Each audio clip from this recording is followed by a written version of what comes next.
Your asylum interview will be one of the most intense, high-stakes conversations of your life. You'll be sitting across from a government officer who has the power to approve or deny your case. You'll be answering questions about some of the worst experiences of your entire life, trying to stay calm while your entire future hangs in the balance. Most asylum seekers walk into that interview room hoping that they'll somehow get through it. But listen, hope is not a strategy. Today, I'm giving you the strategic playbook for dominating your asylum interview.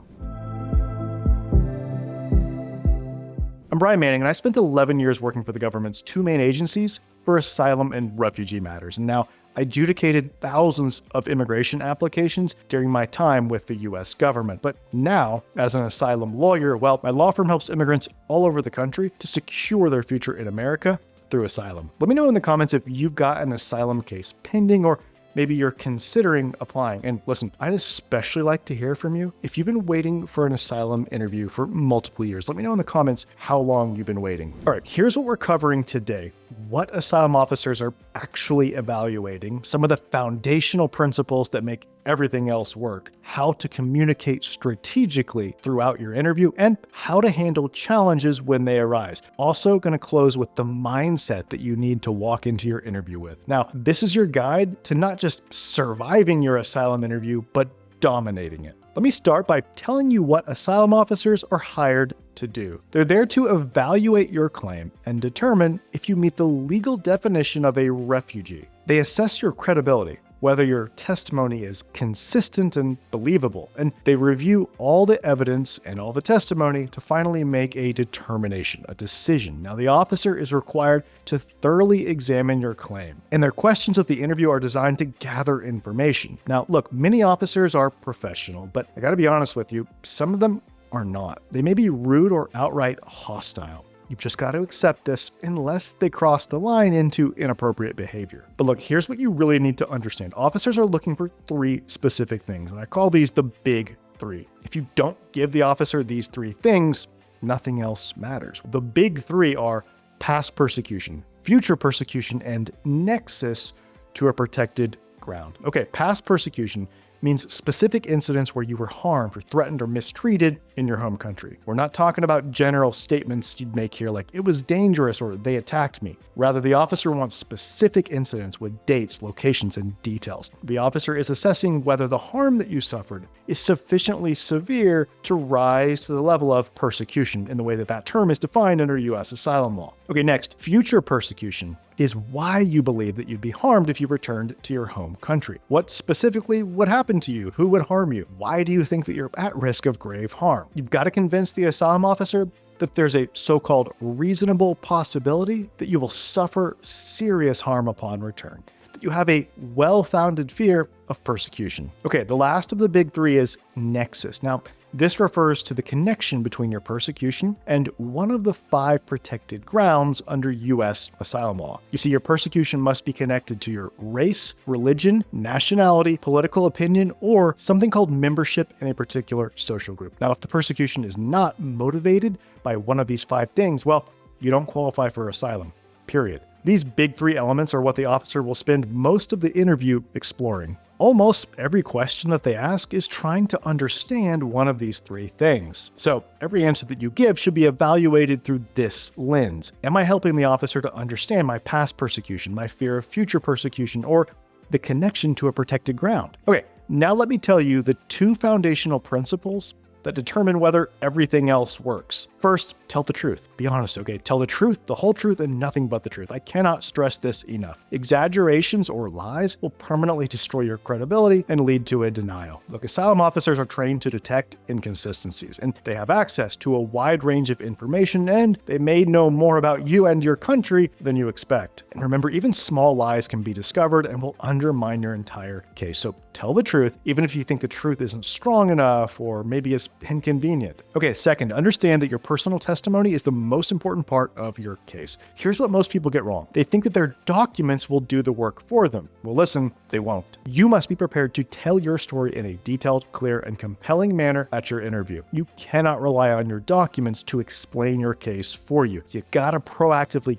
give the officer the information that they need in order to see that you meet all the asylum eligibility requirements. Don't make the officer pull this information out of you. Give them what they need to approve your case. All right, now let's talk about how to actually communicate during the asylum interview. Now, this comes down to 3 critical skills. First, listen carefully to every question being asked, okay? You shouldn't be thinking about what you're going to say next or about anything other than the question being asked. If you don't understand, ask for clarification or repetition. It's perfectly acceptable to say, could you please repeat the question? Or maybe, I'm not sure I understand what you're asking. Could you please clarify or rephrase it? And remember, active listening demonstrates respect for the process and ensures that you provide the information the officer is seeking. Okay, second, answer questions directly and strategically. You gotta think before speaking, okay? Provide the exact information being requested. Don't beat around the bush or speak in generalities. Keep your answers concise and to the point. But here's the strategic part.